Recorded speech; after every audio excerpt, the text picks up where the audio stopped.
How does a father and son, a king and a prince, drift so far apart that getting back together feels almost impossible? For Prince Harry, this isn't just some dramatic hypothetical. It's a very real fear. The ocean between his home in California and Buckingham Palace now feels like a permanent, unbridgeable divide, and Harry is facing the one thing he dreads most. It's a fear that's bigger than his own broken relationship with his father, King Charles.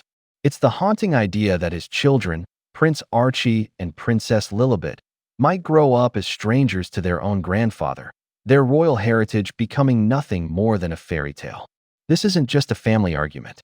It's a tangled mess of royal protocol, security battles, and deep-seated pain, where a scheduling conflict can become an international headline and silence says more than words ever could. And while the world watches and picks sides, a deeply personal tragedy is playing out. The line between Charles and Harry has become so fragile, so tense, that every missed chance to connect feels like a door slamming shut. With every passing month, the real question is this just a temporary freeze-out or the start of a permanent royal ice age? Now, ghosting sounds a bit harsh, maybe too casual for a king and his son. And to be fair, communication hasn't been cut off completely. We've seen glimmers of hope.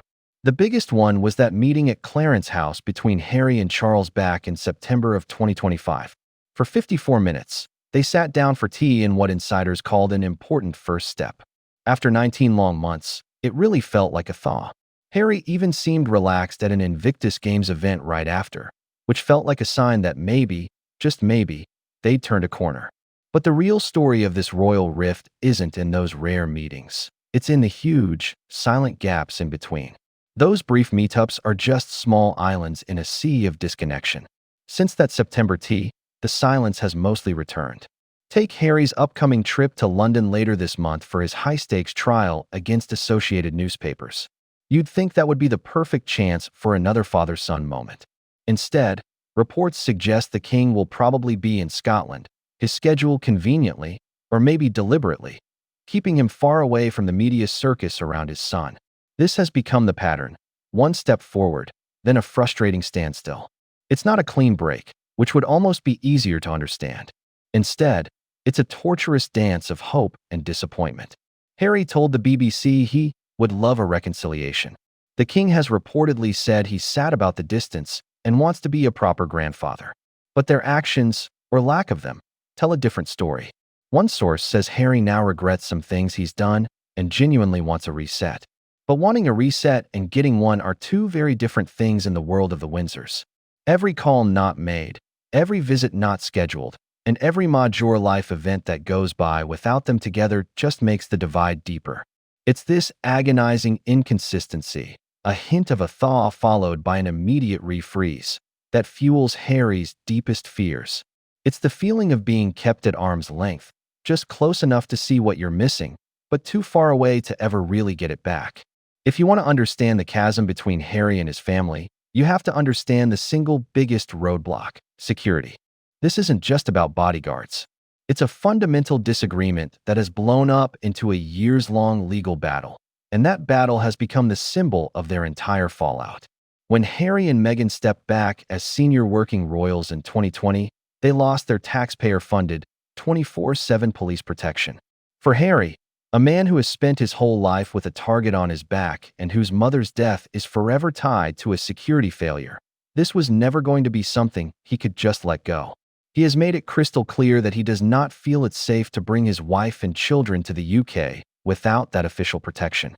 His legal team calls his private security, which costs an estimated £2.3 million a year, manifestly inferior. This has essentially turned the UK into a fortress, locking his family out.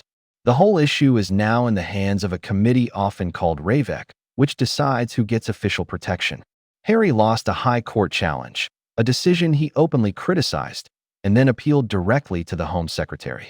Now, a formal reassessment of his threat level is underway, which is a small victory in a very long fight. But the situation is a mess. Inside the UK government, there's a split. Security and police chiefs reportedly believe the threat against Harry is real and that he absolutely must have protection. But the politicians are worried about public backlash over a multi-million-pound bill for a non-working royal. It's a fight between security needs and political image, and Harry's family is caught right in the middle.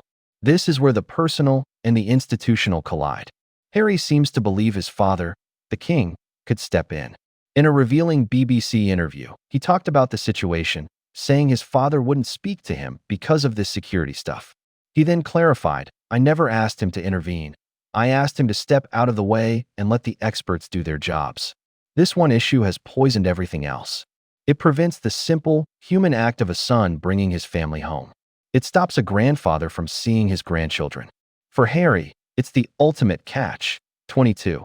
He can't fully reconcile with his family without coming back to the UK. But he feels he can't safely come back until the institution his family leads gives him the protection he believes they need. It's a bureaucratic nightmare that has become an emotional wall, and it's proving to be just as hard to get through as the stone walls of Buckingham Palace. Beyond all the palace drama and legal fights is the raw, human heart of this conflict. Two little kids growing up an ocean away from half of their family. Prince Archie, who is now 7, and Princess Lilibet, almost 5, are at the center of Prince Harry's biggest fear. His anxiety isn't just about his own relationship with his father, but about what his children are missing out on: the chance to actually know their grandfather, the King of England. Royal author Ingrid Seward has pointed out that family has always been important to Charles, who remembers his own childhood as being somewhat fragmented. She adds, "It is a great sadness to him he doesn't see more of Archie and Lilibet."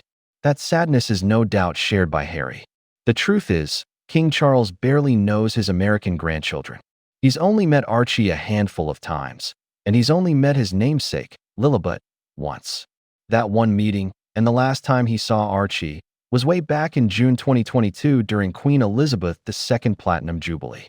A source said Charles was so pleased and that it was very, very, very special to have some time with him, Archie. But sometime nearly 4 years ago is a long way from a real, ongoing relationship. Those early years of a child's life are precious, and once they're gone, you don't get them back. Video calls can connect people across continents, but they can't replace the warmth of a hug or the simple joy of being in the same room. For a man like Charles, who is described as a devoted family man, that digital distance must feel huge. This is the emotional core of Harry's desperation. He doesn't just want his kids to know about their grandfather. He wants them to know him. This is why there's constant buzz around potential visits. Harry has made it clear he'd love for his father to visit California. Hopes were high for a potential U.S. state visit for the king in April 2026 to mark the 250th anniversary of American independence. For Harry, this must have seemed like the perfect solution, a low-pressure chance for a grandfather and his grandkids to connect on neutral ground, far from the British media. But reports suggest a California detour is unlikely. Palace aides have apparently ruled it out, saying the visit will be a packed, 3-day trip on the East Coast.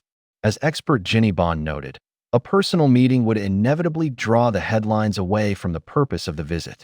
Once again, it looks like duty and PR are winning out over family. And with every missed opportunity, Archie and Lilibet get a little older and the distance gets a little wider. If the relationship between Harry and Charles is a fragile truce, the one between Prince Harry and Prince William is a full-blown Cold War. And many insiders say this feud between the brothers is the single biggest obstacle to any real family-wide reconciliation. While King Charles has shown he might want to mend fences, Prince William seems to be holding a much harder line. The hostility between the brothers, who were once inseparable, now casts a long shadow over the entire family. Sources in the Daily Beast claim William is the principal block to reconciliation. It's not just about hurt feelings, though there's plenty of that after the bombshells in Harry's memoir, Spare. It's about the future of the monarchy. The argument from William's side is that Charles can't pass down a settlement with Harry that William himself can't live with. In other words, William doesn't want to inherit a messy arrangement where Harry is half in, half out. For him, the number one priority is the stability of the institution he will one day lead. This puts the king in a tough spot. A friend of William and Kate admitted there's a grain of truth to these claims, saying that given the extent of William's animosity to Harry, Charles can hardly roll out the red carpet. The king is caught in the middle. His instinct as a father might be to forgive, but his duty as a monarch and his concern for his heir forces him to hold back. Royal biographer Robert Hardman explains that any real conversation between the king and Harry has to include William. The problems are too tangled together. You can't fix the issue with the father without healing the deep wounds with the brother. This dynamic plays out in very real ways. Sources have claimed William is actively stopping his father from going for a full reconciliation, and has even opposed Charles getting involved in events for the Invictus Games, Harry's signature project. It all paints a picture of a family paralyzed by its own conflict. Charles may be king, but he's also a father trying to navigate a minefield. On one side is his estranged son, who wants a connection for his kids.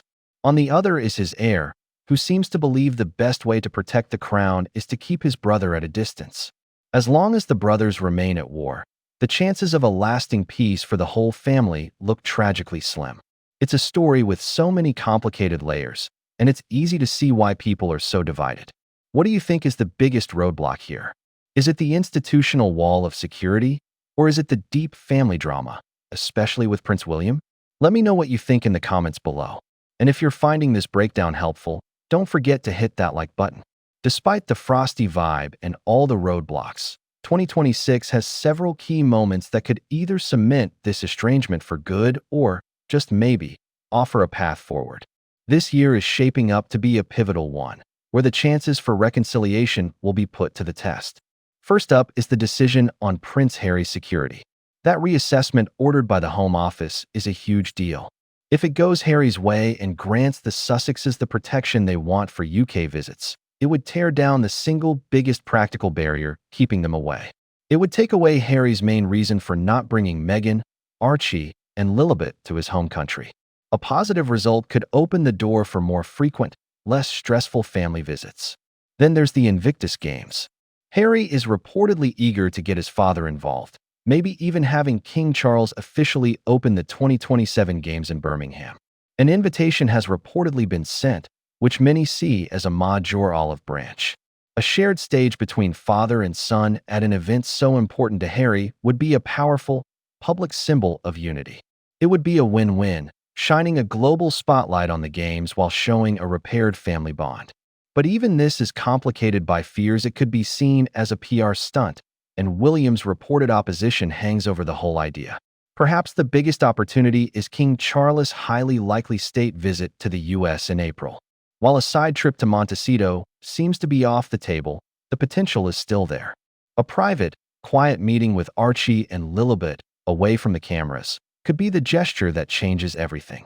In another hint of a possible thaw, there are whispers that Charles might offer Harry and his family the use of Highgrove, his beloved private home, as a secure place to stay during any UK visits. That would be a tangible, deeply personal olive branch.